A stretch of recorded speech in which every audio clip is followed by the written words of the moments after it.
Merci de votre confiance renouvelée en votre émission, le panel. Mesdames et messieurs, vous nous suivez de partout via l'application mobile Blue OTT International en suivant l'ordre alphabétique. Retrouvez votre chaîne, la FM en télévision, et suivez l'émission, le panel qui accompagne le peuple congolais. Alors, Sabarde est à la une.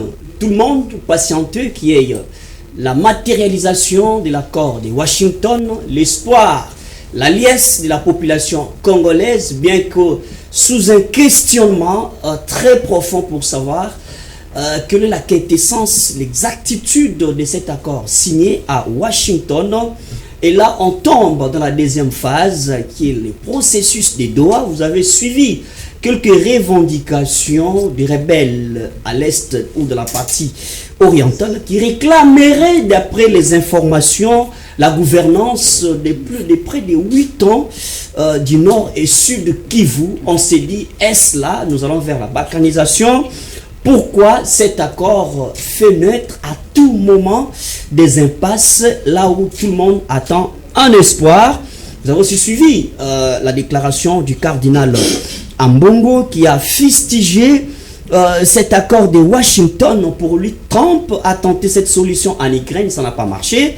Alors, chez nous, tout le monde a peur de Donald Trump. Est-ce cet accord a-t-il rencontré les avis de tout le monde? Ce sont là des questions autour de ces grands débats républicains. Sur la table, difficile à voir comme invité, mais quand même aujourd'hui, il s'est dépassé. Il a voulu quand même honorer les panels. Lui, c'est Maître Gilio Manda qui est, je vais dire, il est de la Mouka. À part tout ce qu'on voit comme va-et-vient chez Martin Fayoulou, la messe est déjà dite. On sent déjà une familiarité entre l'Union sacrée et la Mouka. Maître, merci d'avoir répondu présent à ces grands débats républicains. Je vous remercie, M. Moulman. Je suis content de revenir sur ce plateau et je salue mon co-débatteur. Merci. Je salue également tous les téléspectateurs. Et nous sommes là pour échanger autour de cette question qui fait couler encre salée.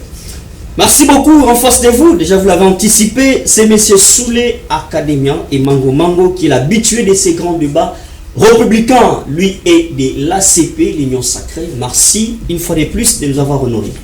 Je vous remercie, cher Mema. Je salue aussi de même mon co-débatteur. Je salue aussi cette population qui a l'habitude de nous suivre dans cette grande chaîne. Et surtout que j'apprends que vous fêtez déjà votre anniversaire aujourd'hui. Vous me l'avez rappelé, ça c'est sûr. Vraiment, je voudrais de vive voix... 4 ans d'existence de la chaîne, la FM. Vraiment. De vive voix, je souhaite que un joyeux anniversaire, jovial anniversaire à cette grande chaîne, surtout à son initiateur. Et je ne peux pas peut-être prendre une minute si vous voulez. Bon, on va entrer dans le nécessaire. D'abord, je voudrais rappeler pour l'anniversaire et que ce n'est pas aujourd'hui l'anniversaire. Ah bon, ah bon. C'est le jour du 6e point pour jouer un peu à la praxis. Alors, merci beaucoup. On va prendre les nécessaires sur ce plateau. Vous avez les 2 numéros affichés en bas de vos écrans. Besoin de vouloir participer, vous pouvez nous envoyer un SMS ou bien un message et une interaction sans tambour battant. Merci beaucoup. Je vais commencer avec Maître Gilio Manda, l'accord de Washington, Trump qui a dit respecter les autres processus qui ont précédé cet accord de Washington, notamment à la une, c'est Doha. Et vous avez suivi tout ce qu'il y a eu comme revendication. On n'a pas vraiment explicité, je l'ai dit au conditionnel, parce que nous attendons qu'il y ait un briefing peut-être du ministre de la Communication du gouvernement actuel. Mais on se pose des questions. Entre-temps, la MOCA est en train de chercher la paix en soutenant l'idée de la CENCO et l'ECC. Et c'est la même CENCO via la bouche des Cholais, Ambongo plutôt, qui dit qu'on a peur de Donald Trump. On a peur. Pourquoi? Parce que Donald Trump a essayé ses tentatives à l'Ukraine et la Russie. Ça n'a pas marché. Est-ce que vous pensez que le gouvernement est dupe ou soit le gouvernement a été pressé de faire son entrée dans cet accord? Vous avez le temps. Merci beaucoup, Monsieur Niema. Nous pensons que chez nous, pour compléter la présentation, je suis de la Mouka et je suis le secrétaire exécutif Essidé Lukunga, Martin Faye. Voilà, donc pour dire un mot par rapport à cet accord, nous, au niveau de la Mouka, au niveau de l'Essidé, nous avons pris acte de cet accord. Nous avons pris acte, c'est quelque chose qui a déjà été signé et nous avons pris acte. Mais seulement qu'au sein de cet accord, si vous essayez de le décortiquer, vous comprendrez vite qu'il y a des failles. Il y a des failles qu'il faut révisiter pour que le peuple congolais et le Congo en général puissent tirer aussi de dividendes. Donc il y a vraiment des choses à révisiter par rapport à cet accord. Mais dire que le gouvernement était deep, c'est le gouvernement qui a représenté le pays. Donc à ce stade, nous nous réservons encore de faire trop de commentaires. Nous devons étudier minutieusement cet accord et au besoin, nous allons formuler des recommandations. Maître, vous allez subir les conséquences en observant, alors que l'accord engage toute la République, et vous en même temps, vous avez proposé un cahier de charges, vous parlez du camp de la patrie, vous avez proposé un cahier de charges, en face de vous, vous avez un accord qui va arriver bientôt. Vous dites que vous observez, vous allez accepter de devenir acteur des conséquences, mais subir les conséquences de ce que vous avez vu sans avoir palpé et puis apporter votre touche particulière. Merci beaucoup. Vous venez de parler du camp de la patrie.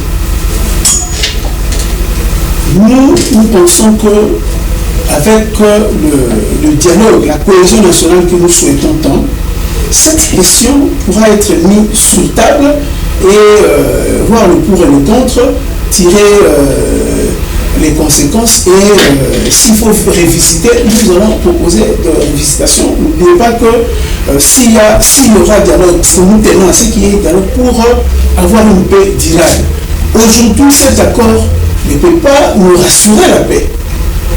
Nous ne pouvons pas dormir sur cet accord et dire que bon, voilà, avec cet accord, il y a la paix à l'Est. Non, parce que nous avons vu, après la signature, il y a des morts qui continuent des personnes qui continuent à tomber.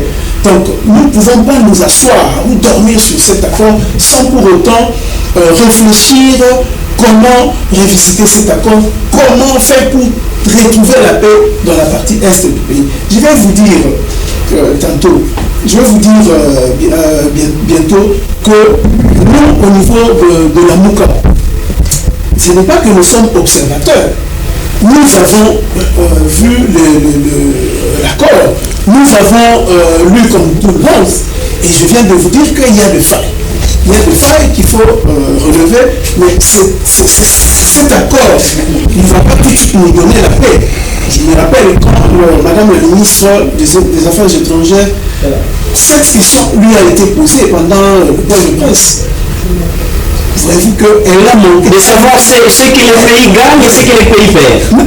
En dehors de ça, cet accord, quand est-ce qu'il y aura la paix à l'Est par rapport à cet accord? Elle a manqué de réponse. Très bien.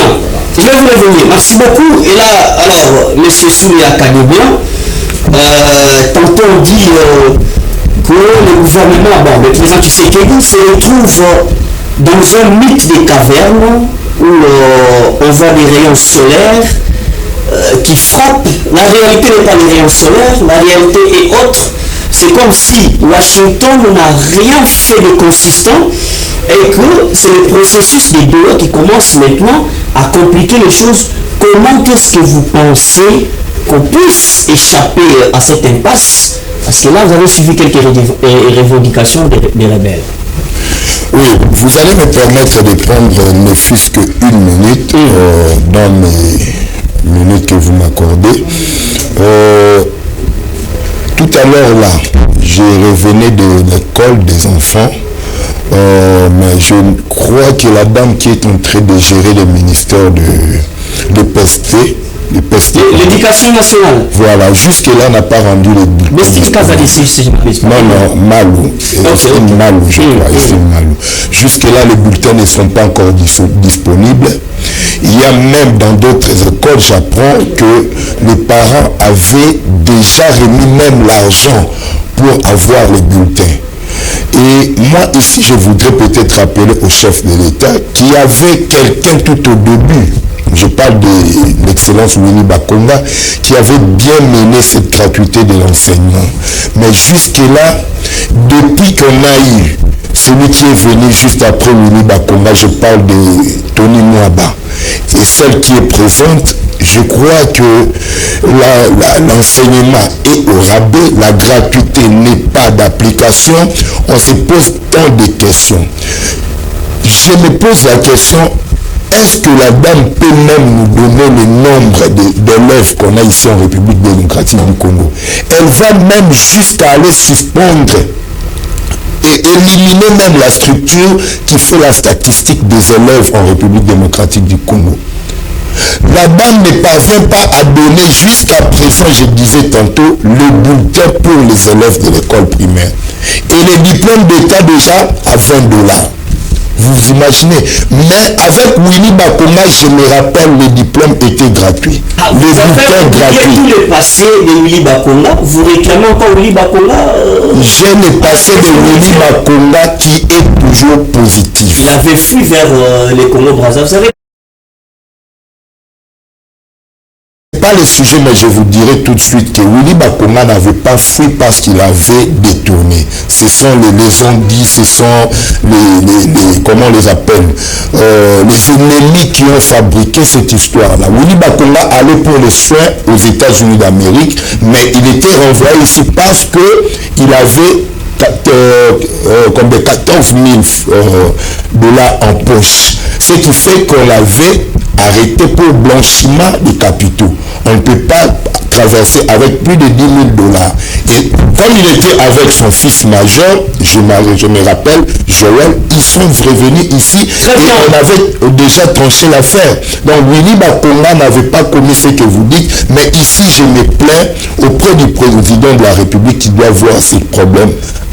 Très bien, parce que pas de bulletins pour les enfants, pas de bulletins, et la gratuité jusque-là, ça ne marche plus. Très bien. La gratuité de la maternité par terre, de l'enseignement déjà, ça va aussi par terre, alors on doit récupérer cette gratuité qui sera... Vous êtes en face de quelqu'un de la Mouka? Non. Et vous donnez votre bilan anticipativement? Non, non, ce n'est pas un bilan. Il faudrait maintenant, en tout cas, accepter tout ce que Martin fait pour sortir de la torpeur. Cher Miema, écoutez, je suis congolais. Lorsque ça ne va pas, je vous dis tout à l'heure que je viens de l'école. Il faut que j'aie les bulletins. Mais il n'y a pas de bulletins. Je dois cacher ça parce que je suis de l'Union sacrée. Même le président le sait. Donc c'est un peu ça. Question. Parlons de l'accord.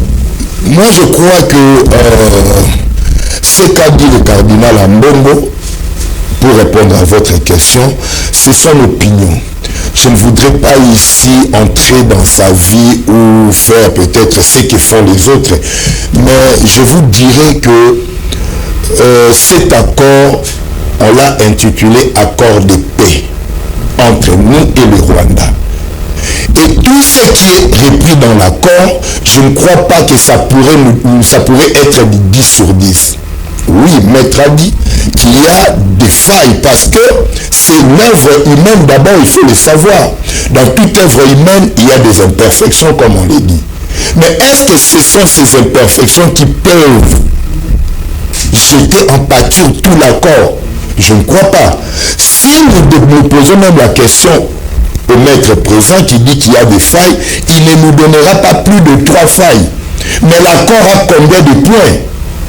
Alors, 3 ou 2 failles qui peuvent carrément effacer tout l'accord qui nous apporte la paix. Lorsque Faye nous dit que nous prenons acte. Pourquoi? Parce que déjà le titre, le sujet de l'accord nous rassure déjà quelque chose de bon. Parce que tout Congolais se bat, tout Congolais se démène pour qu'il y ait la paix en République démocratique du Congo. Vrai ou faux? Vrai. Alors, vous prenez les revendications. Nous parlons de la paix, ça c'est sûr. Quand on parle des failles, travail, une œuvre humaine, c'est bien, mais l'État ne peut pas être obligé d'assumer les conséquences de sa propre responsabilité ou leadership. Le processus de Doha, avez-vous suivi les revendications des rebelles?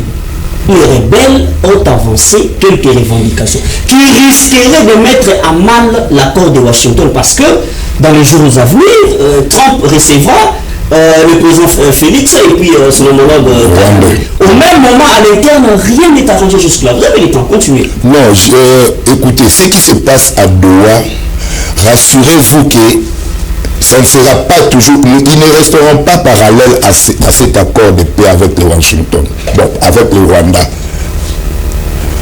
Pourquoi je dis ça?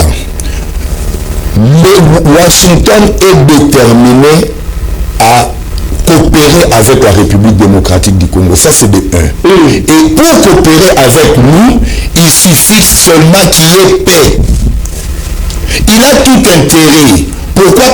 Parce que tout ce que Washington, la survie de tout Washington dépend aujourd'hui de la République démocratique du Congo, vu les richesses que nous avons aujourd'hui. Cobalt, lithium, tout consort, coltan, diamant, or. Washington a besoin de ces minéraux. Et obligatoirement, il doit jouer pour qu'il y ait la paix. Vu ce qui se passe à Doha, ils vont que se rallier à cet accord. Si Washington ira encore plus loin pour les appeler autour d'une table avec eux, ça sera fait. Parce que Washington est déterminé à coopérer avec les États, avec la RDC, vu déjà ce qu'il manque dans son pays. Là, je vous rassure, c'est pourquoi j'ai dit, ils peuvent dire 8 ans d'occupation, ils sont en train d'envisager quelque chose qui est fiction, moi je dis. Donc, ils ne peuvent pas dire 8 ans en qualité de qui? En guise de quoi? Très bien, merci beaucoup. Alors, Maître Julio Manda, nous considérons ici la méthode de la CENCO comme une méthode valable. C'est apprécié par beaucoup. Mais comment est-ce que Ambongo, Cholet ont rencontré le chef de l'État pour lui faire rapport? Le chef a demandé qu'ils travaillent ensemble en coordination, non, en connivence avec une coordination mise en place dans la présidence. Le même Ambongo qui soutient une procédure de paix est le même qui commence à dire qu'il n'y a rien de bon dans cet accord. Vous proposez à quelqu'un la paix, en même temps vous allumez le feu. Vous ne pensez pas que c'est un cercle vicieux et que Tshisekedi peut se dire, bon écoutez, je mets de côté la procédure de la 5 et le CC. Voilà. Le cardinal Ambongo a émis son point de vue. Il risque de vous faire mal, hein, parce que déjà on voit qu'il y a un savant entre Fayoum et le président Félix. Pas du tout. Quand nous sollicitons la médiation de la CENCO et le CC, ne voyez pas Ambongo, voyez une institution. Ce n'est pas Ambongo. D'ailleurs, ce n'est pas Ambongo qui gère la CENCO. Il a parlé étant que prélat, il a parlé étant que colonie, il a donné son point de vue, ce qui est tout à fait normal. Mais seulement si nous rentrons dans cet accord, comme je l'ai dit tantôt, il y a des failles. Mais nous avons la résolution 2773. Mais cette résolution qui demande le retrait immédiat des forces rwandaises et des rebelles. Pourquoi cette résolution n'a jamais été appliquée? Donc moi je pense que nous, Congolais, au-delà de cet accord qui vient d'être signé, nous devons nous appuyer sur cette résolution 2773. C'est ça qui peut amener la solution par rapport à la sécurité à l'Est. Donc cette résolution peut nous aider à retrouver la paix dans la partie Est. Et l'accord, comme nous venons de le dire, a des failles. Mais si nous appuyons sur... Mais Sakari qui a demandé si vous pouvez relever quelques failles, même dans votre résolution. Je peux le dire d'ailleurs, quand vous prenez la résolution sur le retrait de FDLR par le gouvernement congolais, mais c'est pratiquement impossible. Pourquoi? Parce que ces FDLR 1, ils sont dans la partie occupée par les Rwandais. s'il y a l'armée rwandaise à l'est du pays. L'armée rwandaise occupe la partie est. M23, Alliance Fleuve Congo occupe la partie est. Et les FDLR sont dans la partie est. Cette partie n'est pas contrôlée par le gouvernement. Comment est-ce que le gouvernement pourra chasser les FDLR ou capturer les FDLR? C'est pratiquement difficile. Or, l'armée rwandaise est là. Vous vous rappelez James Kabaré? Il a géré la défense. Il était chef d'état-major ici au Congo pendant 3 ans. Qu'est-ce qu'il en a fait de AFDL, de FDL? Qu'est-ce qu'il a fait de ces gens-là? Et aujourd'hui, 30 ans après, est-ce que le FDLR garde encore la même capacité structurelle, garde encore la même force? Je ne pense pas. Donc cet accord, nous je dis, nous prenons acte.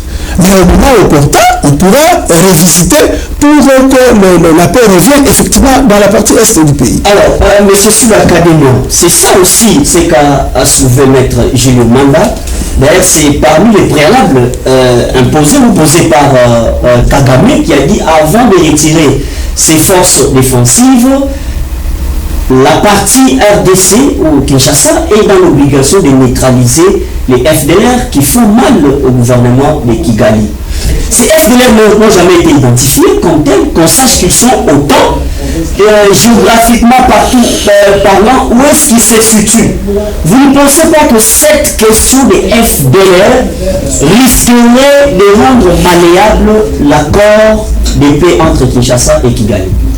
Je ne crois pas, mon cher ami. Vous savez, cette affaire des FDLR, je ne vois pas comment les gens trouvent que c'est compliqué. On dit qu'il y a des FDLR dans la partie, par exemple, Est, comme Maître l'a dit tout à l'heure là. Oui, admettons. Bon, pas absurdité. Faisons ceci. Il y a des FDLR à Goma. Or, dans l'accord, monsieur, on a instauré ce qu'on appelait les mécanismes conjoints. Ces mécanismes conjoints, c'est pourquoi? C'est pour la surveillance, c'est pour le suivi de ce que nous avons accouché dans l'accord. Et ceux qui feront ce suivi, il y a l'Union africaine, il y a Qatar, il y a les Américains, il y a les Congolais ainsi que les Rwandais. S'ils sont dans la partie Est, sachez qu'ils vont quitter les pays. Ce n'est pas ça qui peut rendre cet accord. Non, mais c'est l'une des conditions majeures et phares de Kagame. Mais je dis avant de retirer, d'ailleurs, Kagame ne parle pas de M23, Kagame parle avant de retirer ses forces défensives. Le Congo est dans l'obligation de neutraliser les FDLR. La question de savoir où se situent les FDLR. Sinon, on dira que nous tournons à vide dans cet accord. Mais lorsqu'il y aura maintenant suivi, parce qu'il y a un mécanisme, comme je vous dis, n'est-ce pas? Il y a un mécanisme conjoint. Il y a le Rwanda qui va envoyer son équipe, il y a Congo qui va envoyer son équipe, ainsi de suite, Qatar et les Américains. Et s'ils ne trouvent plus les FDLR, ce n'est pas seulement la République démocratique du Congo dira quoi? Je ne vois plus les FDLR. Alors vous qui les voyez, où sont-ils? Mais lorsqu'on table sur un accord, je ne comprends pas. Peut-être, est-ce qu'on n'a jamais fait même une réunion? Ceux qui sont en train de pousser des éléments pareils, ce sont les échappatoires du Rwanda. Ils veulent tout simplement se victimiser pour dire voilà, nous avons raison. Mais tous ces mécanismes, lorsqu'il y aura suivi, ma seule question que je pose, si vous aussi journaliste, on vous pose la question, si vous pouvez aussi me répondre. Parce que s'il y a des FDLR, militaires FDLR ou rebelles FDLR, qui va les attraper ou qui va les chasser? La République démocratique du Congo. Et si la République démocratique du Congo aussi rétorque en disant que je ne vois pas les FDLR sur mon sol, à ce moment-là, c'est qui? C'est ce comité de suivi qui nous dira qu'il y a encore les FDLR dans tel coin. Et dans tel coin, c'est le comité de suivi qui fera ces matraquages. Donc ce n'est même pas un problème qui pourra nous prendre la tête. Alors, moi ici dans cet accord, je veux que et ceux qui sont à Doha, et ceux qui sont ici en République démocratique du Congo, sachent que la primauté, c'est la paix. Tout ce qu'on a couché dans l'accord, moi je ne vois pas ce qui peut empêcher. Non, mais ils ne retrouvent pas aussi les plus importants, en fait leur garantie. Quand on parle du AFC des Corneille Nangaa et les autres groupes rebelles, ils ne retrouvent pas leur garantie. Comment ils ne retrouvent pas leur garantie? C'est-à-dire ils sont là pour tuer seulement. S'ils sont congolais, si Nanga s'est dit congolais, alors on veut la paix. L'accord c'est pour la paix. S'il veut la paix, qu'est-ce qu'il doit faire? Il doit que se rallier. Ils ne doivent pas imposer encore 8 ans. Vous donnez 8 ans là, à Goma, pourquoi? C'est-à-dire que vous n'êtes pas congolais. Chez Goma, vous, là, vous êtes qui? On n'est pas passé aux élections. Même si c'était du fédéralisme. Oh, mais franchement. Alors, Maître Julio Manda, la question ici des AFC et les autres groupes rebelles, pour vous, pour décanter la situation, qu'est-ce que vous proposerez? Parce que les AFC imposent, ils ont déjà occupé plusieurs territoires au niveau de la partie orientale, mais ce qu'ils commencent à poser comme condition, ça sonne mal aux yeux du Congolais, même dans les oreilles, ça sonne très mal. Pour vous, qu'est-ce qu'il faut proposer? Au juste, il faut qu'ils entrent dans quoi pour que les efforts consentis produisent quand même les fruits escomptés? Voilà, la proposition est simple. Premièrement, le régime en place doit tout faire pour que nous ayons la vraie cohésion nationale au travers du dialogue. Parce qu'on ne peut pas trouver des solutions de manière éparpillée. Nous devons nous dépasser et ne voir que les intérêts du Congo. C'est à ce moment-là que nous aurons à nous dire des vérités en face, à nous réconcilier et à créer la cohésion nationale. Et aussi, cette question de l'insécurité à l'Est, moi je me dis, ça devient un prétexte pour le Rwanda de nous opposer toujours la question de FDLR. Or, à mon avis, nous avons des partenaires internationaux parce que c'est une question internationale. C'est la communauté internationale qui nous a imposé l'entrée avec armes et munitions du CFDLR. Alors, il est question à la même communauté internationale de faire tout, parce que nous, à ce moment, quand nous disons nous, les Congolais en général et le gouvernement en place ne contrôlent pas, le gouvernement en place ne contrôle pas la partie occupée par les FDLR et l'armée rwandaise. C'est d'ailleurs là où se trouve le FDLR. Alors, il est question de traiter, de négocier ou de persuader la communauté internationale pour faire respecter la résolution 2773 et aussi faire un effort, parce que la MONUSCO par exemple, la MONUSCO est sans frontières. Quand je dis la MONUSCO peut entrer dans cette partie-là pour mettre la main sur le FDLR. Donc, par rapport à la réalité, l'armée congolaise ne saura pas entrer là-bas pour traquer le FDLR. Mais nous avons la MONUSCO qui est parmi nos partenaires de la RDC. Apparemment, la MONUSCO, il y avait programmation de leur départ progressif, mais après un temps, tout est resté sans tambour battant. Et on s'est dit, cette MONUSCO là aussi n'arrive pas à produire des résultats sur le terrain, il faut compter sur eux. Maintenant, comment est-ce que vous calculez cette affaire? Parce que ne pensez pas que Washington sera là comme un pasteur au milieu du village, en train de prêcher à ses fidèles. Washington a besoin de ses intérêts. Vous ne pensez pas que la RDC doit être en mesure de céder aussi une partie de ses minéraux en raison de paix? Non, vous voyez, les minéraux sont non minérés. Cette partie de l'Est, c'est notre territoire. Mais je ne vois pas comment est-ce que nous devons céder nos minéraux sans contrepartie considérable. Mais si c'était dans le cadre, comme il y a eu des conventions dans le cadre de CPGL, là, nous pouvons accepter. Ou alors, dans le cadre de pays frontaliers où il y a lac Albert, par exemple. nous pouvons accepter de faire,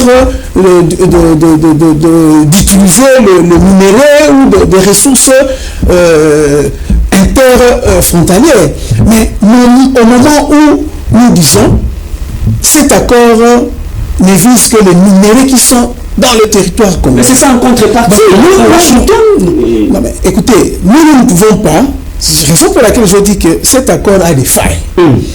A des failles, mais si nous nous mettons autour d'une table dans le dialogue pour chercher la cohésion nationale, je pense qu'il y aura des commissions qui vont traiter de ces accords et voir comment est-ce que nous pouvons seulement nous appuyer sur la résolution 2773 qui est claire et nette par rapport au retrait de troupes rwandaises et de ces supplétifs. D'accord. Alors, monsieur sous l'académien, on parle d'un cadre d'intégration économique régionale. Et déjà, quelqu'un m'a même dit, ce point-là répond à la question de notre confrère Louis-France qui a posé la question de savoir qu'est-ce que nous gagnons, qu'est-ce que nous perdons. Et un internaute m'a dit, mais déjà il y a un cas d'intégration économique et régionale. Ça veut dire que la RDC n'aura pas les 100% des contrôles de ces minéraux et qu'il faudrait qu'il y ait intérêt d'entente. Les Rwandais vont négocier une partie, les Congo vont négocier une partie. Est-ce que vous pensez que livrer le minerai était ou est la seule solution, la seule voie pour récupérer la paix dans son entièreté? Ce n'est pas question de livrer des minéraux. Peut-être que les gens... C'est la question même que je venais de me poser et j'ai posé cette question aux Congolais qui disent ça. Est-ce qu'ils ont déjà été même seulement dans une réunion lorsqu'on parle? Lorsque l'accord dit gérer avec ou gestion commune, c'est le mot qui est utilisé. Mais dites-moi, sur ces plateaux, n'est-ce pas que nous sommes en train de co-gérer votre plateau? Mais le plateau ne m'appartient pas ni au maître, ça vous appartient. Dans une co-gestion, dans une gestion commune, il y a des principes, il y a des lois. Et on n'a même pas encore établi cela. On a dit qu'on doit passer à la gestion commune, mais les principes sur cette gestion commune, les lois sur cette gestion commune, les aléas, les contours, on n'a pas encore établi. Mais pourquoi les gens s'agitent sur ça? Nous gérons les fleuves Congo avec le Congo-Brazzaville, qui ne le sait pas. Mais le fleuve nous appartient, n'est-ce pas? On a allé interdire aux Congolais de ne pas puiser l'eau du fleuve, les Congolais brazzavillois. On les a interdit d'aller pêcher, mais tous les jours ils sont dans le fleuve en train de pêcher avec leurs filets. Mais pour vous... Non, j'arrive, voilà. Écoutez. Mais ici, Rwanda a ici, il faut comprendre, Rwanda était comme un receleur, un pilleur de nos richesses, sans que le Congo intervienne. Et maintenant, il y a un accord qui va établir à ce que les Rwandais ne soient plus co-receleurs, et permettez-moi le mot, ou receleurs. Pourquoi? Parce que maintenant, il sera légalisé.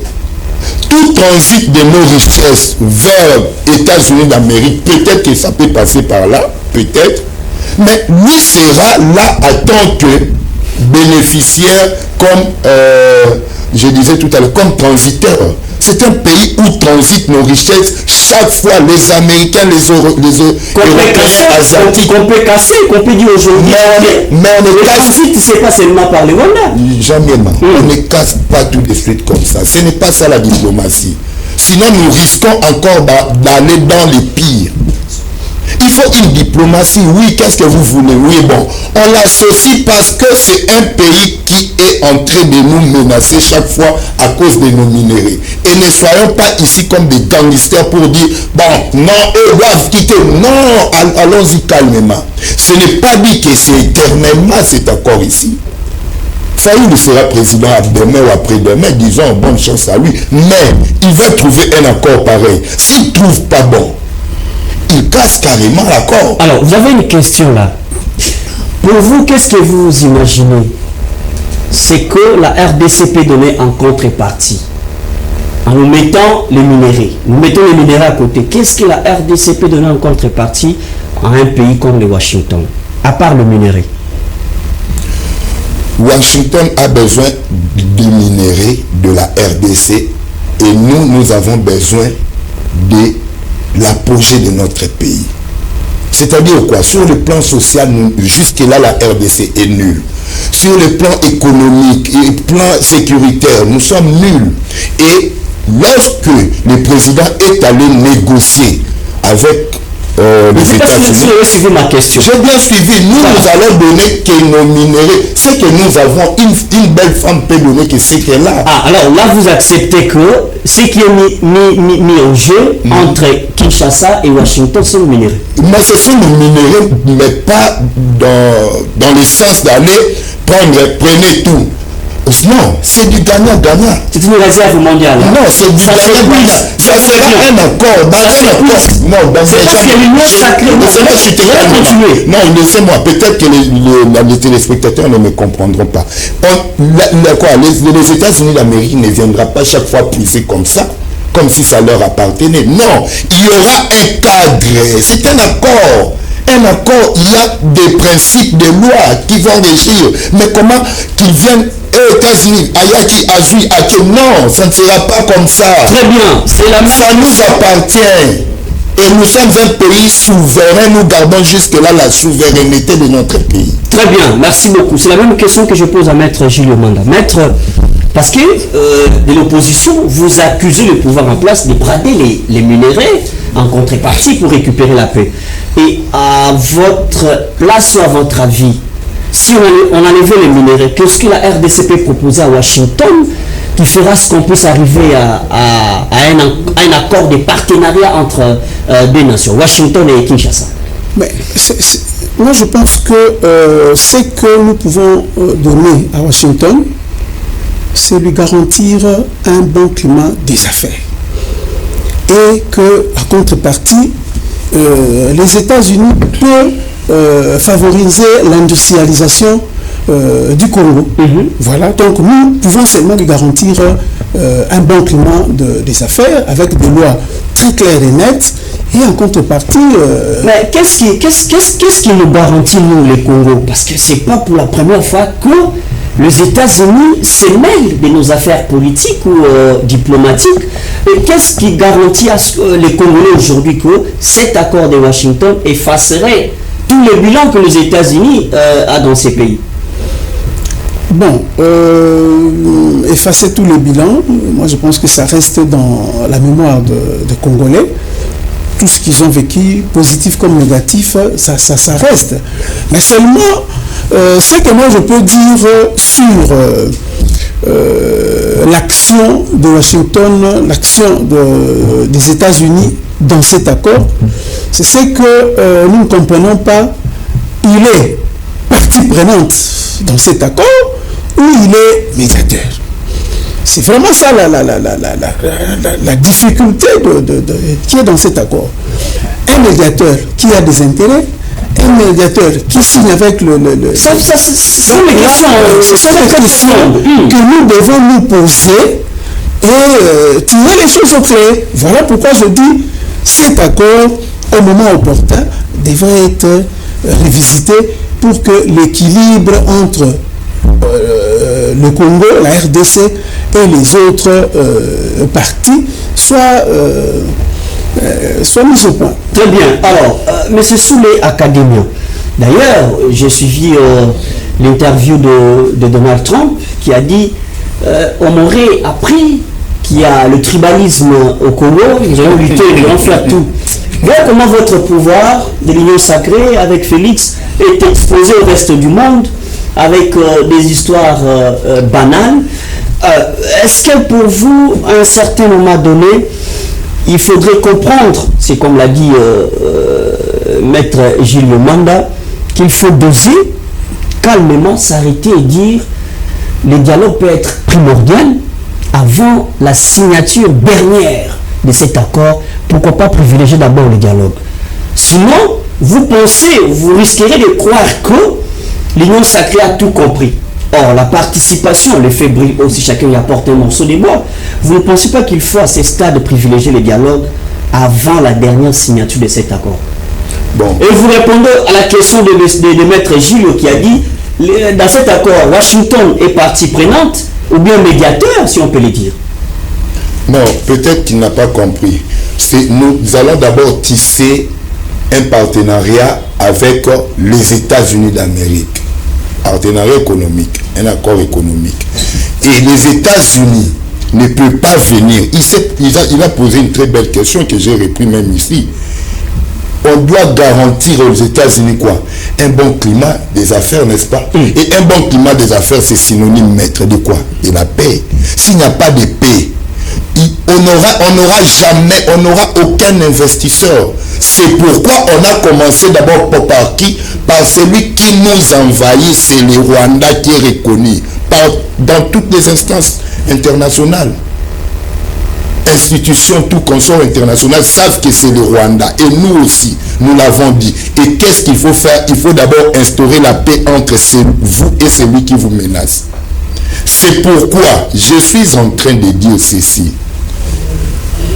Nous cherchons la paix pour que nous allions tisser des relations avec Washington.